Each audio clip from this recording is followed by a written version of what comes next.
Si vous nous rejoignez maintenant, c'est bien le Télématin du samedi, vous êtes obligé de rester avec nous jusqu'au bout maintenant. Et on va commencer par vos achats de Noël. Vous me dites lesquels? Ah ben tiens, par exemple la littérature. Alors là, franchement, vous avez le choix. C'est comme ça, le pile, c'est peut-être même le triple. Olivia de Lamberterie a élagué tout ça.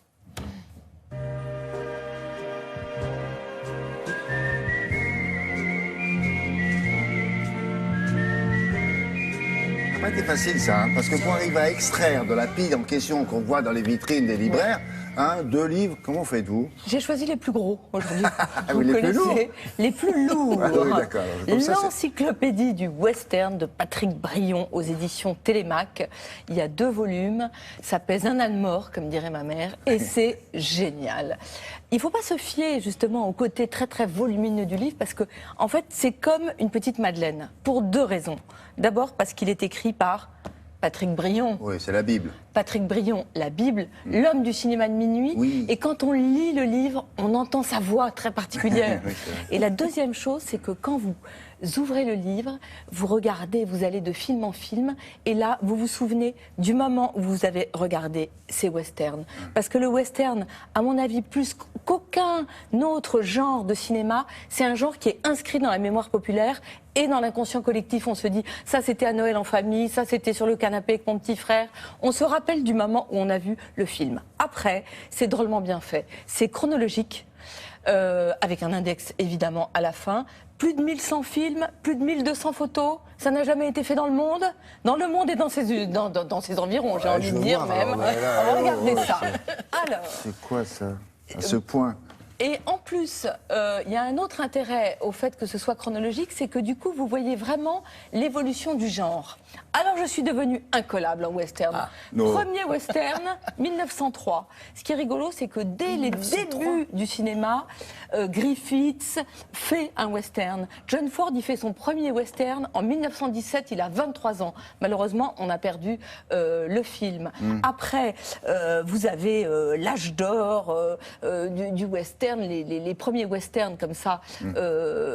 Et vous savez pourquoi il y a une sorte d'interruption du western? La guerre? L'avènement du parlant. Parce que, avec l'avènement du parlant, ce qu'il faut, c'est exploiter absolument tout le potentiel du cinéma parlant. Or, le cow-boy, il est souvent muet. Il n'a pas besoin de beaucoup parler. Les grands westerns, ça pourrait être des grands films muets, même encore aujourd'hui. Du coup, on demande aux acteurs quoi? De chanter. Donc c'est le règne de la comédie musicale.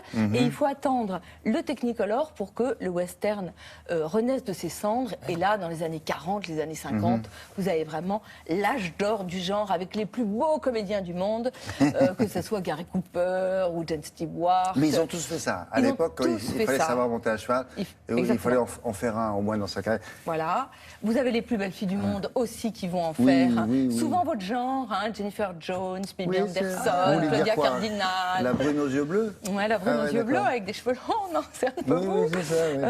Et puis, pas faux, non, pas faux. Puis après, ce qui est rigolo, c'est que dans les années 60, le western cesse d'être américain. Et vous savez pourquoi aussi? J'ai appris pourquoi tout d'un coup il y a une chute du western.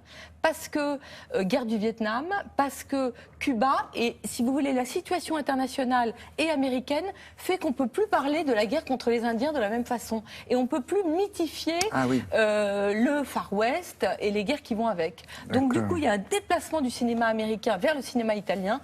Et là, il y a une formule géniale de Sergio Leone qui dit que lui, avec lui, le western, c'est la fin de l'innocence. Et il dit que dans un film de John Ford, à la fin du film, le héros, il est devant une fenêtre et tout est possible. Il est confiant dans l'avenir. Et Sergio Leone, il dit dans mes films, à la fin, le héros, il est devant la fenêtre et il attend d'avoir une balle entre les 2 yeux. Et ça résume assez bien la différence entre les 2 cinémas. Voilà. Je suis tombé sur Jennifer Jones. Ah ben, ça m'étonne pas. Pile dessus, comme par hasard. Qui est brune, mais qui est piquante. Ce qui est génial, c'est que vous le commencez, un film vous amène à un autre film. Vraiment, l'iconographie est géniale. Vous avez plein de documents inédits. Après, vous avez plein de bonus que je vous laisse découvrir. Au milieu de celui-là, vous avez les petites affichettes des westerns qui étaient dans les salles de cinéma aux États-Unis. Vous voyez, ça, vous êtes dessus, là, c'est fait, exactement. Bah, donc ça, c'est vraiment chouette. Vous avez des facsimilés. Enfin, à mon avis, dans le genre beau livre, vous trouverez pas mieux. Donc, vous filez à votre librairie et vous achetez l'encyclopédie du western de Télémac. Après, ce qui est rigolo aussi pour Noël, c'est que les éditions de poche, depuis plusieurs années maintenant, font des éditions de luxe pour Noël. Donc, des éditions de poche qui sont pas chères deviennent, en plus d'être pas chères, chic. Pocket. Chic et pas cher. Chic et pas cher, est-ce que c'est pas génial? Donc Pocket, ils ressortent leurs auteurs de l'année qui ont fait des cartons, type Marc Lévy, Guillaume Musso, et, à mon avis, un chef-d'œuvre. Le plus gros que j'ai trouvé aussi, c'était quand même le thème de cette chronique, le Chardonneret de Donna Tartt. Donna Tartt, c'est une Américaine, elle a 50 ans, elle écrit un livre tous les 10 ans. Alors forcément, il est très gros et forcément, il est génial.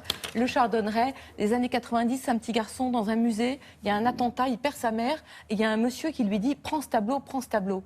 Il prend le tableau, c'est un tableau d'un disciple de Rembrandt. Et il se retrouve à 14 ans, orphelin, avec un tableau de maître. Il va découvrir d'abord la vie, il va être recueilli par des gens très riches. Après, il va être plutôt dans dans un milieu interlope. C'est génial. C'est comment survivre à ce qu'on aime. C'est à la fois du Dickens, à la fois du Dostoïevski.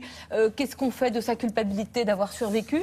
C'est vraiment un bouquin génial. Il est sorti l'année dernière. Et vous en aviez parlé derrière? Non. Oui, sûrement. Ah oui, parce que Donna Tartt, je vous dis tous les 10 ans. Ça m'aurait frappé ce nom-là. Donna Tartt. Donna Tartt, oui. T-A-R-2-T. Voilà. Vous avez une transition géniale avec mon voisin. C'est gourmand, ça se mange. Donna Tartt chez Pocket. Et en plus, vous avez vu comme l'édition est belle. Oui, c'est agréable. C'est vraiment chouette. Elle est pas agréable. Effectivement, ça change de la tablette. C'est ça que vous voulez dire? La tablette, on n'en parle même pas. Ça n'a pas d'odeur. On va se fâcher. Ça ne sent pas le papier. Bah oui, forcément. Vous voulez vraiment me faire sortir de mes gonds? Pas du tout. Un samedi matin à 8h46? Pas du tout. Bon. Allez, on va parler justement de l'actualité gourmande avec le triporteur de Télématin.